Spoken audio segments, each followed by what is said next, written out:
to another tutorial of the geographer. তো আজকের topic হলো ওমেন্স ইকোনমিক অপরচুনিটি ইন্ডেক্স, যেটা তোমাদের থার্ড সেমিস্টারের পপুলেশন জিওগ্রাফির একটা গুরুত্বপূর্ণ প্র্যাকটিক্যালের অংশ।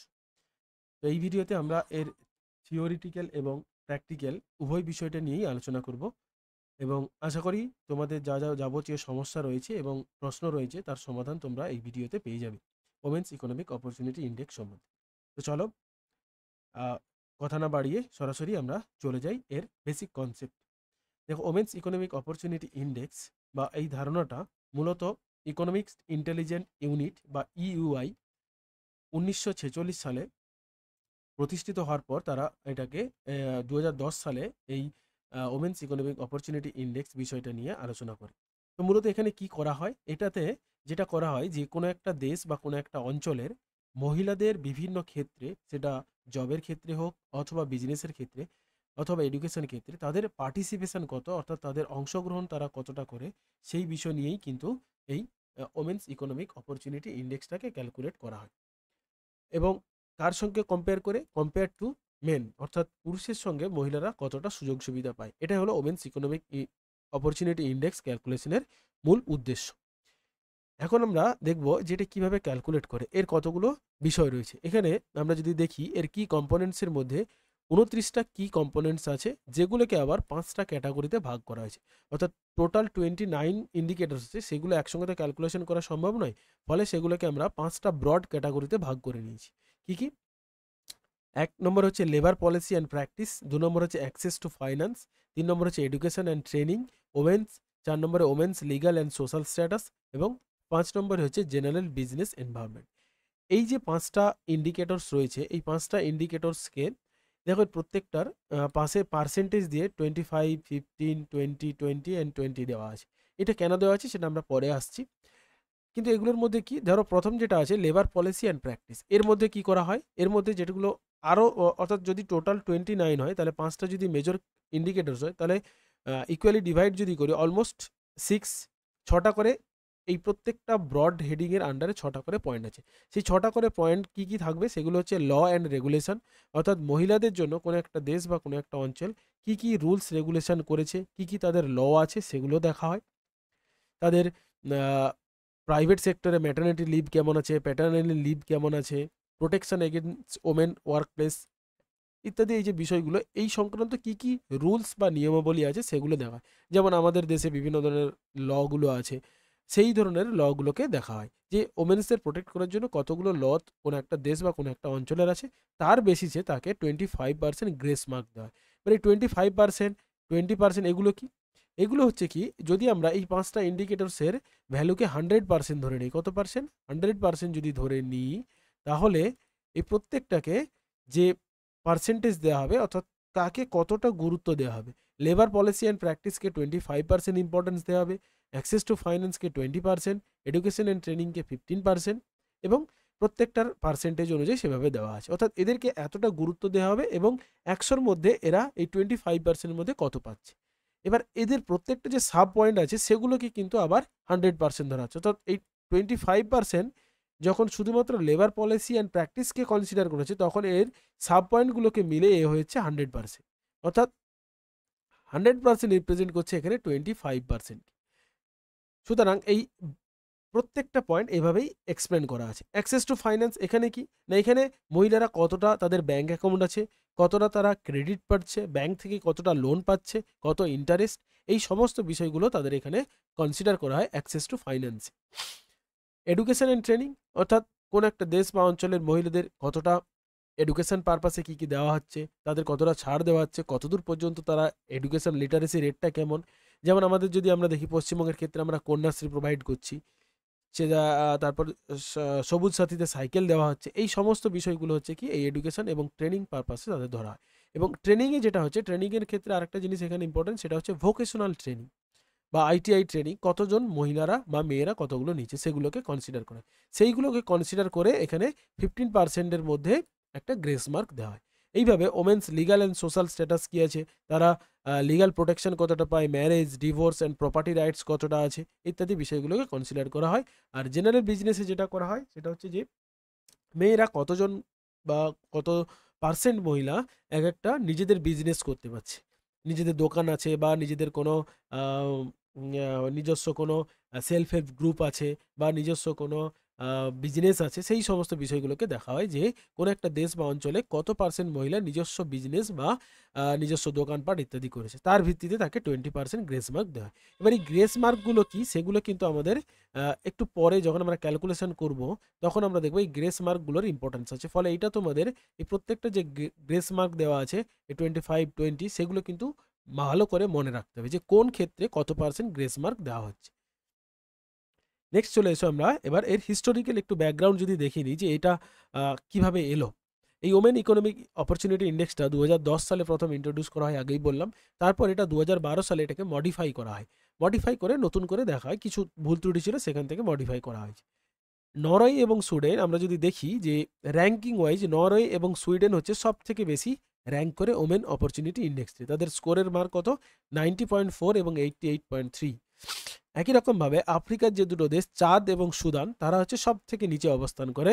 তাদের স্কোর কত 23.3, 19.2। এই স্কোরগুলো কিন্তু 100%-এর মধ্যে, 100-র মধ্যে কত স্কোর তাদের রয়েছে, অর্থাৎ 90% মানে 100-র একদম কাছাকাছি। তাহলে নরওয়ে এবং সুইডেন সব থেকে ভালো জায়গায় রয়েছে ওমেন ইকোনমিক অপরচুনিটি ইন্ডেক্সের ক্ষেত্রে। তাহলে ভারতের, তোমাদের মনে প্রশ্ন নিশ্চয়ই এসেছে যে ভারতের স্থান কত। আমরা যদি দেখি ভারত কিন্তু খুব একটা সন্তোষজনক জায়গায় নেই। 128টা যে কান্ট্রি আছে যাদের এই ইন্ডেক্সটা নির্ধারণ করা আছে, তার মধ্যে ভারতের স্থান হচ্ছে 113 নম্বরে। এটা যদিও 2012 সালের ডেটা অনুযায়ী, কিন্তু বর্তমান দিনে আমরা যদি দেখি এই পজিশনটা কি আরও অনেক ডেভেলপড হয়েছে, কারণ ভারত সরকার এবং প্রত্যেকটা রাজ্য সরকার ওমেন বা মেয়েদের জন্য বিভিন্ন ধরনের স্কিম চালু করেছে, যেগুলো কিন্তু তাদের সোশ্যাল স্ট্যাটাস, তাদের সরকারি ভর্তুকি বিভিন্ন দিকে কাজে লাগিয়ে তাদের এই ওমেন স্ট্যাটাসটাকে ডেভেলপ করতে চাইছে। ফলে ভারতের স্থান কিন্তু 113 নয়, অনেকটাই ডেভেলপ করেছে।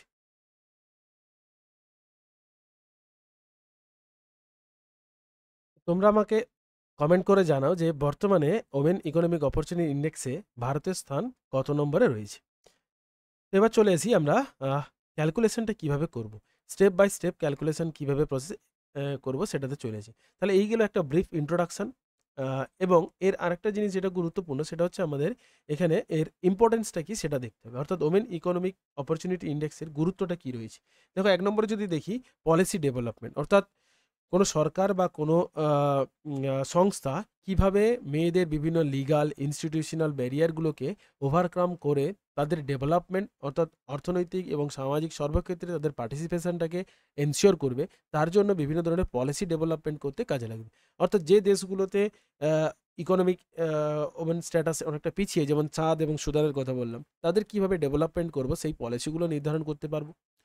এনকারেজ ইনভেস্টমেন্ট, অর্থাৎ আমরা বিভিন্ন ধরনের বিদেশি বিনিয়োগ, এফডিআই বলি, ফরেন ডিরেক্ট ইনভেস্টমেন্ট, এছাড়াও বিভিন্ন বিদেশি বিনিয়োগ আমাদের ভারতবর্ষের ক্ষেত্রে এখন প্রচুর গুরুত্বপূর্ণ, এবং সেই বিনিয়োগগুলো ওমেন্স পার্সপেক্টিভে কিভাবে হচ্ছে, মেয়েদের ডেভেলপমেন্টের ক্ষেত্রে কতটা বিনিয়োগ হচ্ছে, সেইগুলোকে জানতে বা সেগুলোর গুরুত্ব বাড়াতে আমাদের এটা প্রয়োজন। কম্পারেটিভ ইনসাইট, অর্থাৎ একটা দেশ এবং একটা রিজিয়নের মধ্যে কম্প্যারিজন করা, দুটো দেশের মধ্যে কম্পেয়ার করা যে এই দেশটার থেকে ওই দেশ কেন ওমেন ইকোনমিক অপরচুনিটি ইন্ডেক্সে এগিয়ে আছে, কি কি করতে হবে তাহলে এই দেশটাকে, অপর দেশটাকে এগিয়ে যাওয়ার জন্য, বা একটা দুটো রাজ্যের মধ্যে একটা রাজ্য কতটা পিছিয়ে আছে কতটা এগিয়ে আছে, সেই সমস্ত বিষয়গুলো কম্পেয়ার করার জন্য আমাদের এটা প্রয়োজন।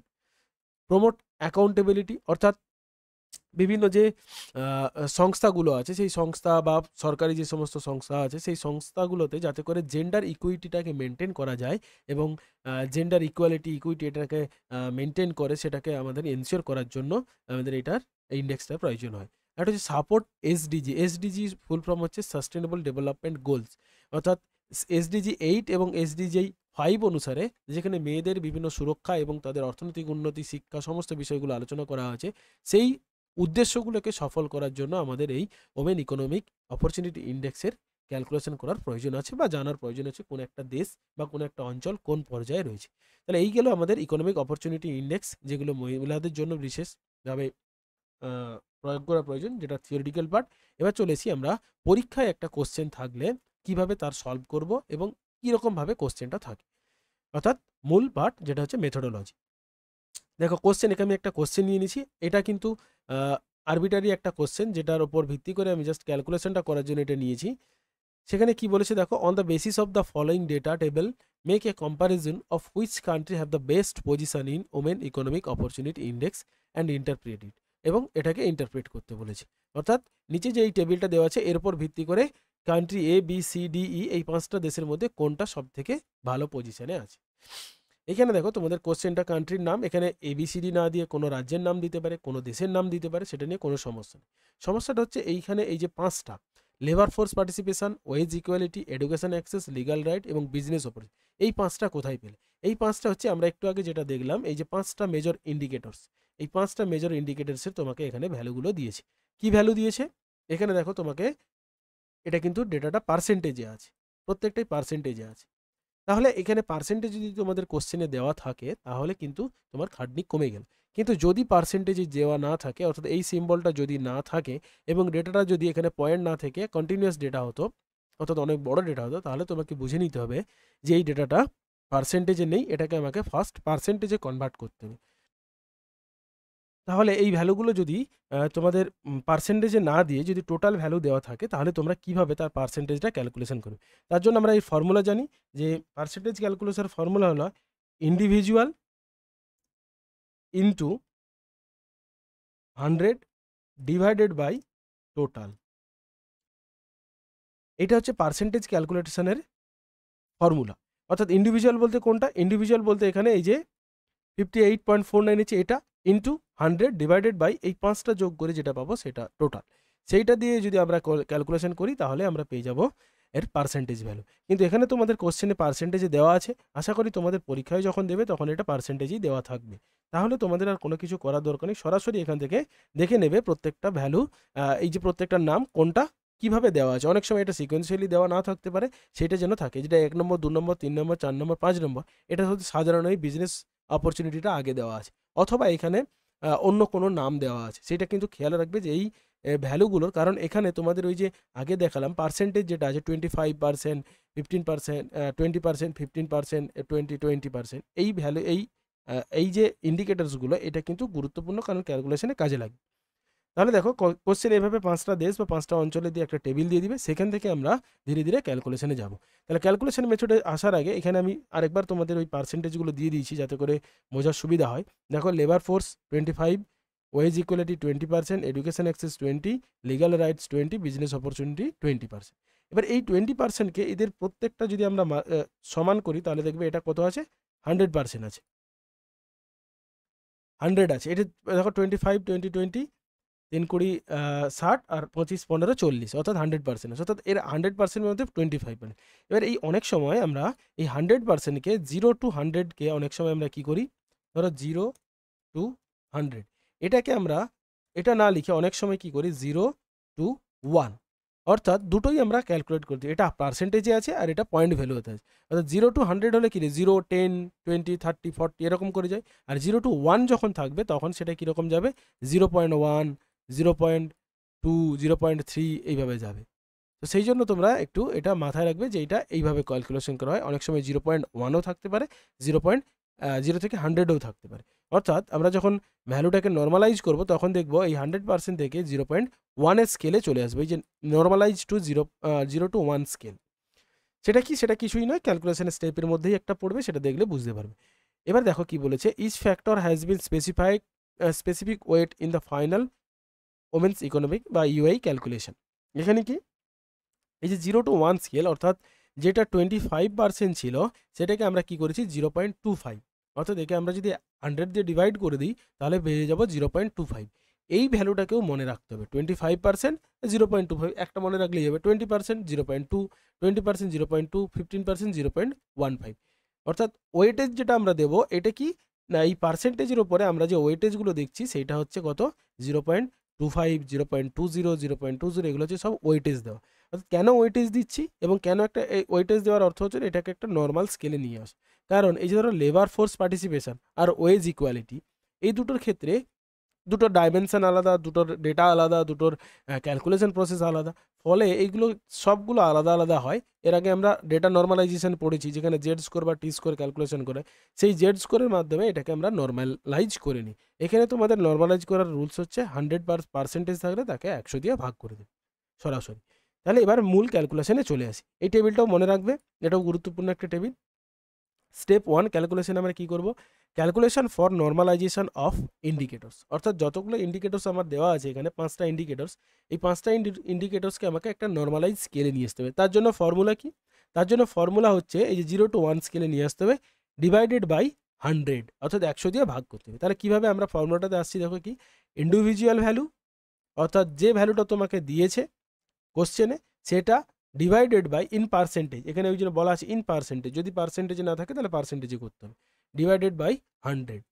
তাহলে একটা উদাহরণ আমি এখানে করে দিচ্ছি, দেখো normalise labour force participation, labour force participation এর ভ্যালু কত আছে এখানে দেখো কোশ্চেনে কি বলেছে 58.49, তাহলে এই 58.49কে আমরা কি করব, ডিভাইডেড বাই 100, 58.49 ডিভাইডেড বাই 100 সমান কত হলো 0.5849। এবার এটা 4টে ডিজিট আছে, তোমরা 2টো ডিজিট নিয়েই করবে, তাহলে ভ্যালু কত হবে 0.58। এবার কি বলেছে, similar for the other country, অন্যান্য কান্ট্রির ক্ষেত্রে একই রকমভাবে ক্যালকুলেশন করতে বলেছে। দেখো কান্ট্রি এর ক্ষেত্রে ভ্যালু কত ছিল 58.49, সেটাকে আমরা 100 দিয়ে ভাগ করেছি 0.58। পরেরটাতেও দেখো যদি আমরা দেখি তাহলে দেখো এখানে 50.88, একেও যদি 100 দিয়ে ডিভাইড করি তাহলে আমাদের চলে আসবে 5.1। এইভাবে তোমার কান্ট্রি এর ক্যালকুলেশন করতে হবে 5টা, কান্ট্রির বির ক্যালকুলেশন করতে হবে 5টা, সি ডি যতগুলো থাকবে ততগুলো ডেটার এইভাবে 5টা ক্যালকুলেশন করতে। সোজা কথায় অ্যাট এ গ্লান্স কী করতে হবে, যে ভ্যালুটা দেওয়া থাকবে ইন পার্সেন্টেজে সেটাকে আমি সবগুলোকে 100 দিয়ে ভাগ করে আবার একটা টেবিলে বসিয়ে দেবো। এবং এখানে দেখো এই সিম্বলটা চেঞ্জ হয়ে গেছে, আগে সেটাতে ছিল পার্সেন্টেজ, এখানে হচ্ছে স্কেল 0 to 1, কারণ এটা নর্মালাইজ হয়ে গেল। স্টেপ 1 গেল, আশা করি বুঝতে সমস্যা হয়নি।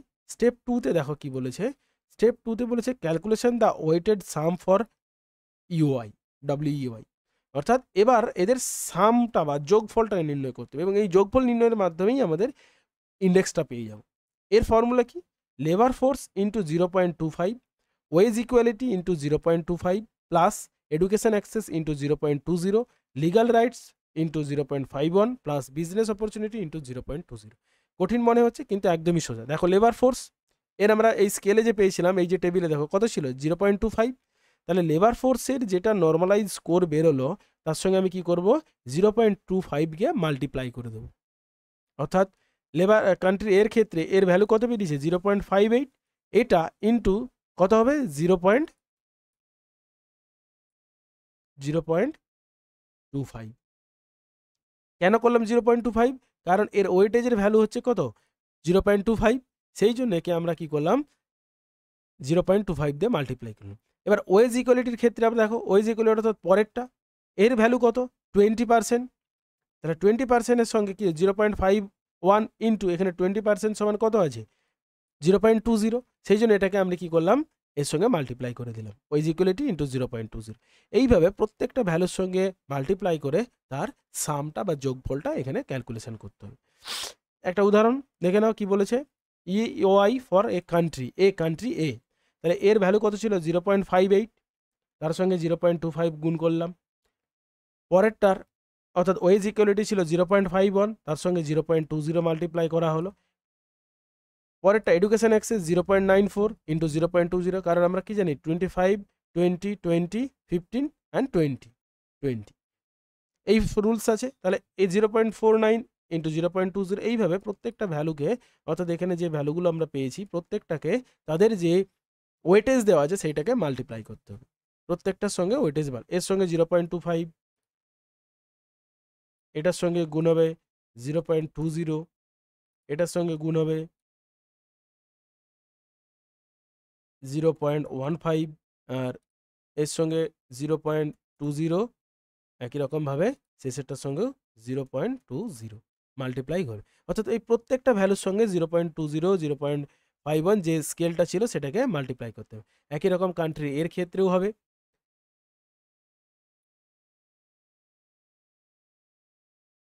সরি ফর ইন্টারাপশন, কান্ট্রি এর ক্ষেত্রেও হবে, কান্ট্রি বির ক্ষেত্রেও হবে। এইভাবে প্রত্যেকটা কান্ট্রির সঙ্গে মাল্টিপ্লাই করতে হবে। মাল্টিপ্লাই করে দেখো এই ভ্যালুগুলো এসেছে, যদি আমরা এ কান্ট্রির ক্ষেত্রে ওই 0.58-এর সঙ্গে এটা মাল্টিপ্লাই করি তাহলে কত বেরোবে 0.14 বা 15। এটা তোমরা আলাদা আলাদা করে প্রত্যেকটা মাল্টিপ্লিকেশান করে নেবে, একসঙ্গে করার দরকার নেই। কান্ট্রি এর ক্ষেত্রে এটাতে ক্যালকুলেটারে এই 0.25টাকে ফিক্সড করে নেবে, দিয়ে 0.58টাকে মাল্টিপ্লাই করবে। কীভাবে করবে আমি জাস্ট একবার দেখি।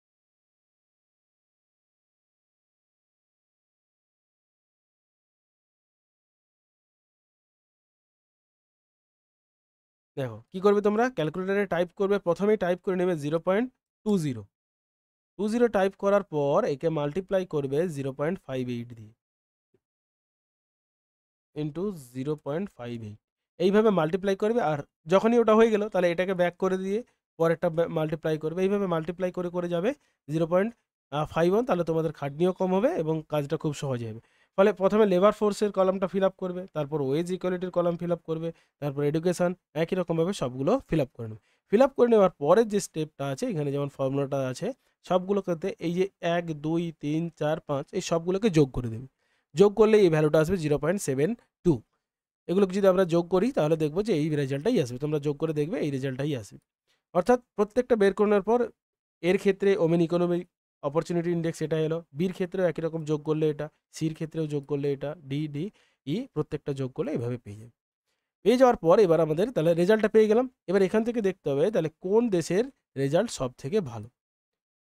তাহলে আমরা যদি দেখি সব থেকে ভালো রেজাল্ট কার হবে, এখানে দেখো 0.83 এ বি এবং 0.83 ই, বি এবং ই সব থেকে হচ্ছে ভালো, আর সব থেকে খারাপ হচ্ছে ডি 0.603, ডি হচ্ছে সব থেকে খারাপ। তাহলে ইন্টারপ্রিটেশনে আমাদের কি লিখতে হবে, ইন্টারপ্রিটেশনে কীভাবে লিখতে হবে দেখো, কান্ট্রি বি এবং country E have the highest score, অর্থাৎ কান্ট্রি বি এবং ই সব থেকে ইওআই স্কোর হচ্ছে হাইস্ট। এটা কি মিন করে, এটা মিন করে যে ওমেন্সরা সমস্ত দিক থেকে অনেক বেশি অপরচুনিটি পাচ্ছে কান্ট্রি বি এবং কান্ট্রি ইতে। একই রকমভাবে কান্ট্রি ডিতে সব থেকে লোয়েস্ট, অর্থাৎ এখানে ওমেন্সরা বিভিন্ন ক্ষেত্রে তাদের পার্টিসিপেশন ভ্যালু অনেক কম এবং তারা বিভিন্ন ক্ষেত্রে সুযোগ অনেক কম পাচ্ছে। এটাই গেল তোমাদের ছোট্ট করে 2 লাইনের একটা ইন্টারপ্রিটেশন। এইভাবে তোমরা টোটাল ক্যালকুলেশনটা করো, এই ডেটার উপর করো, এবং এর পিডিএফটা আমি লিঙ্কে দিয়ে দেবো, সেখান থেকে তোমরা ডাউনলোড করে নেবে, একদম ফ্রেশ পিডিএফ। সেখান থেকে তোমরা এটাকে ক্যালকুলেশন করো, তারপর তোমাদের কোশ্চেনে ফাইনাল স্কুল বা কলেজে বা যেখানেই দিক আশা করি এটা নিয়ে ক্যালকুলেশন করতে পারবে। যদি কোনো সমস্যা হয় আমাকে কমেন্ট করে জানিও, আমি যতটা সম্ভব ওখানে অ্যান্সার দেওয়ার চেষ্টা করব। তো সবাই ভালো থেকো, প্র্যাকটিক্যালটা ভালো করে করো, যদি তোমাদের উপকারে আসে তাহলে একটু লাইক করে দিও, আর বন্ধুদের মধ্যে অবশ্যই শেয়ার করো, কারণ তারাও নিশ্চয়ই এই ধরনের সমস্যা নিয়ে আছে। থ্যাংক ইউ, সবাই ভালো থেকো, বাই।